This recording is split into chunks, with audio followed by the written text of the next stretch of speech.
çox kədərləndirdi. Mənim də anamın adı Solmazdı, anam da 41-ci ildəndir. Solmaz xanım da 39-cu ildəndir. Allah ona can sağlığı, uzun ömür versin. Çox gözəl zəkası var, çox gözəl yaddaşı var. Məndə o yaddaşı yoxdur. Məclisimizin əvvəlində aprel döyüşlərindəki şəhidlərimizdən söhbət açıldı. 2 apreldə şəhidlərimizin anım günüydü.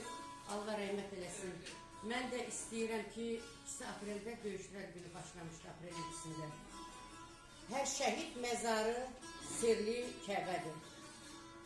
Vətənin azadlığı uğrunda canını qəhrəmancasına fəda etmiş aprel döyüşlərində şəhid olan əskərlərimizin unudulmaz xatirəsinə ittihad etmişəm.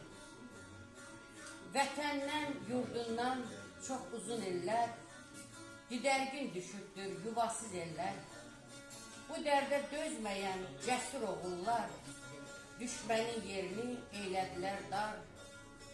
Yaz çağı aprelin ilk günlərində, susturdu düşməni dərhal yerində.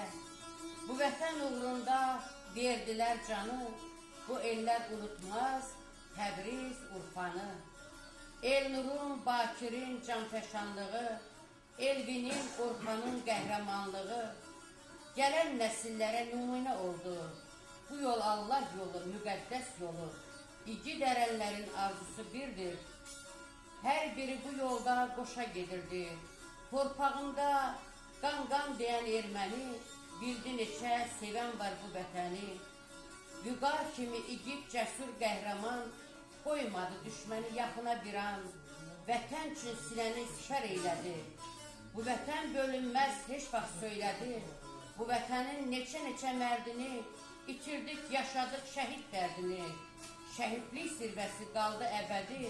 Hər şəhid məzarı sirli Kəbədir. Şəhidlik hər kəsin deyil hünəri. Alına yazıla əzəldən bəri. Vətən sevgisindən ilham alanlar, azadlıq naminə şəhid olanlar, sarsılmaz qeyrəti, əl hünəri ilə, xalqa xoş müjdəsi, xoş zəfəri ilə hər an gözümüzdə ucalacaqdır, sevən ürəklərdə yaşayacaqdır. Şəhidlərimizə Allah rəhmət eləsin, ruhları şad olsun. Təşəkkür edirəm.